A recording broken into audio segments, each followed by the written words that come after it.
Hey guys, I just wanted to film a video this afternoon about the supplements that I am currently taking prior to our IVF this spring. I did just want to leave a little disclaimer prior to getting started.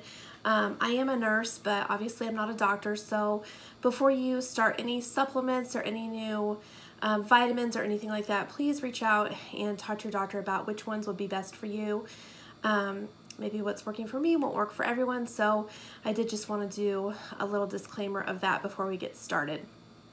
So the first supplement that I am taking, and I was not taking this before, honestly I hadn't ever heard of anyone on all the different Facebook pages I'm on and stuff like that taking this. Maybe a lot of people do, I have no idea, but I just hadn't. But it's turmeric, and I'm taking 1,000 milligrams of that a day. It's just a spice is what it is. But what it's supposed to do is it's supposed to be a great anti-inflammatory and an antioxidant to fight off free radicals. Essentially, I think what it's supposed to be good for is PCOS, which I have been treated for at my last doctor, endometriosis, which I've had for years, fibroids, cysts, and it can also supposedly help with cramps every month. So I'm really excited to see how this one is going to work for me.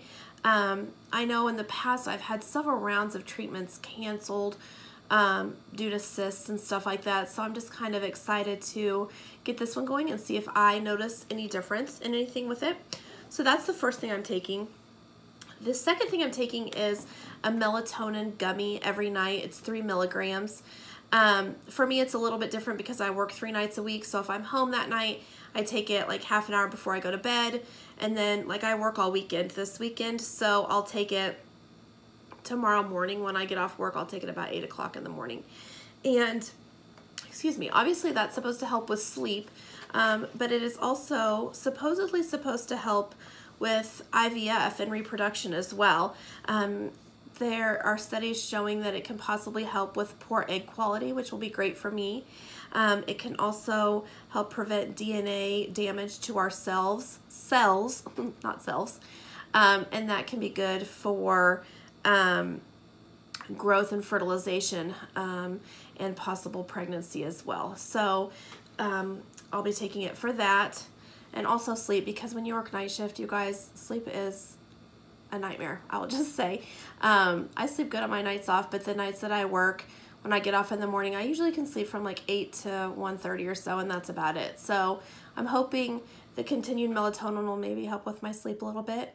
If you guys have any sleep tricks, let me know, because sleep and me don't get along well together. The next one I'm taking is a folic acid, an extra folic acid. It's 800 micrograms.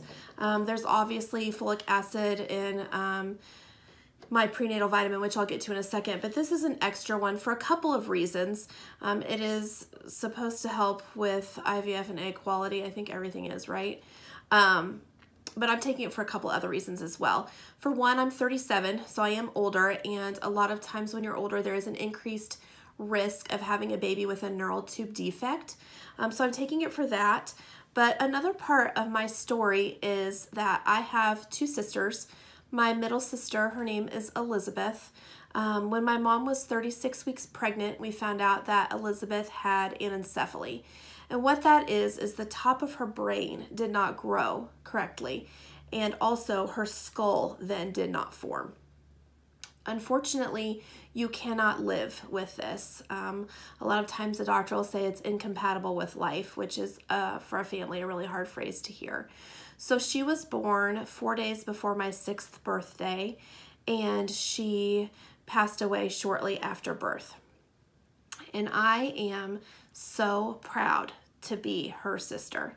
She has changed my life in so many ways. I am a NICU nurse because of her. I have a deep, deep passion to help the moms and dads too in my NICU when they are faced with the worst day of their life when their baby dies. I am in charge of our bereavement services in my NICU because of my sister and what my family has gone through. It's something that I am passionate about to help families through. My husband and I, Brad and I, have also had 6 losses ourselves. I think miscarriage is very hush-hush. you have to go through it on your own in private a lot of times. And so I would love to maybe do a video on that in the future to help maybe break the stigma of that it's okay to talk about. It is a baby. It is so painful. And so if any of you have had a miscarriage or you're needing some support, I would love to be that person for you. Just reach out to me and leave me a comment or send me a message or something, and I would love to walk with you on the hardest road that you'll ever be faced, to be quite honest. So I thought maybe in the future I would do a video about loss, just because of what my family has gone through and what I've gone through as a NICU nurse, and honestly, personally, just for all the losses that Brad and I have had. So long story short, I'm taking it for several reasons, the folic acid. The other thing I'm taking, it's called Theranatal Core. It's just a prenatal vitamin. It has 2,000 units of vitamin D3 in it as well, so I just take one of those a day. I wasn't taking this brand before. It's just what my doctor had suggested at his office before. I was just taking a normal prenatal vitamin gummy. The next thing I'm taking is an 81 milligram aspirin per day. I was taking that before because I am positive for the MFTHR gene. It can cause clotting and it can also cause miscarriage, and so the aspirin helps prevent those clots from happening, and it can hopefully prevent a miscarriage as well. And then the other thing I'm taking from my doctor is called NeoQ10. It's a CoQ10 enzyme like ubiquinol supplement, and that's also to promote good egg quality. So I'm taking all those. And then the last thing I'm taking is called Ovasitol, and that is, it's a little packet. It looks like a lemonade packet that you would maybe put in water or something, and you just take it twice a day, put it in a little bit of water. I have found it has no taste or anything, but it does dissolve better in warm liquids, so you can just put it in a cup of warm tea or something like that. It's fine in regular water. I've done that too if I'm in a rush, but it seems to dissolve better in the warm. And it does a couple of things. It's great for PCOS. It helps to promote insulin sensitivity, and also it helps with low ovarian reserve because it can help promote healthy ovarian function and egg quality as well. So I'm excited to be on that. I take it twice a day, and this is everything that I am currently taking. So maybe next month I'll jump back on and I'll just kind of give an update on how everything is going with the supplements. So far everything has been going fine. I haven't really had any side effects or anything like that. Next week Brad and I will do a video on our 6 years of getting to the point we're at now. We've done lots of treatments. We've taken several breaks in between to kind of regroup, figure out what doctor we want to go to, figure out what to do next. So we'll do a video on that. Somebody asked me in the comments the other day how we met.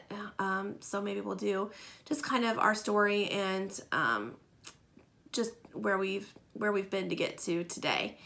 And lastly, I just wanted to say thank you again, you guys, for the comments. It's been fun getting to know people from everywhere, and your stories and what you're going through and what's working for you with low carb and what your infertility story is. Over the years, I have had friends that have gone through infertility, and to be honest, I'm kind of the lone person left. Everybody's had babies. So I have found hope and friendship on like different Facebook pages, or I have found some hope watching people on YouTube and what their supplements they're taking or where they're at in their infertility journey. So if you're going through that and you are feeling alone, or you need specific prayers for something, or you just need someone to walk with you, I would love to do that. So don't be embarrassed. Feel free to leave me a comment or to message me on Instagram, and I would love to be able to be there for you, because I have felt such hope, and I've felt lifted up so much by your comments and kind words. So thank you guys so much for that, and I hope you have an awesome weekend, and we will talk to you next week. Bye.